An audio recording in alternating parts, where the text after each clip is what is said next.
هي مو قاعدة ولكن شو أسهل. تفضلي. Mr. Prime Minister, Arwa Damon with CNN. A few questions with regards to the arrest warrant and the accusations against the Vice President.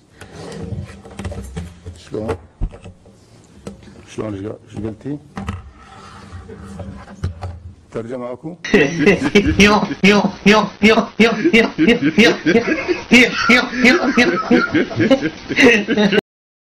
هذه فقاعة ستنتهي. بالحقيقة أنا ما قلت عن المظاهرات فقاعة. هذه فقاعة ستنتهي. بالحقيقة أنا ما قلت عن المظاهرات فقاعة. أنا أحذر من هذه القضية وأحذر من استمرارهم واستمرار السكوت عنهم. أقول لهم أنا معكم ولا مانع عندي من التظاهر، ونحن نقول لهم انتهوا قبل أن تنهوا بإرادة الحكومة. انهوا قضيتكم. أقول لهم أنا معكم ولا مانع عندي من التظاهر. بتحط نفسك في مواقف بايخة.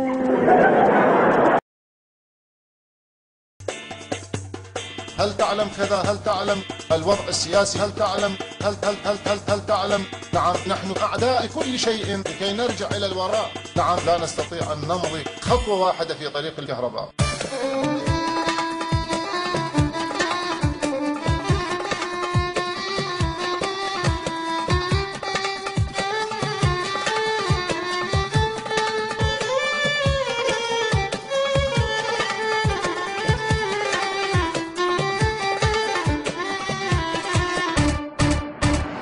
أعتقد بأن هذا الشعب لا يستحق الحياة.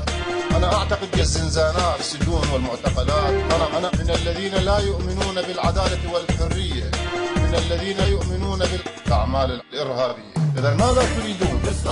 ماذا تريدون؟ ماذا تريدون؟ لماذا العملية التي نفتخر بها، عملية الهدم والتخريب والقتل والإرهاب التي استهدفت الأبرياء، الدائرة الحمراء. لاحظوا بأننا نخلو بالقتل وبالجرائم، نفتخر بهذه الأعمال الشائنة. يجب أن نحافظ على الجمهورية الإسلامية. يجب أن نحافظ على التمييز والطائفية. ما شاء الله. يجب أن نحافظ على القتلة والمجرمين. يجب أن نحافظ على تمييز بين دين ودين. ماذا تريدون؟ ماذا تريدون؟ ما شاء الله.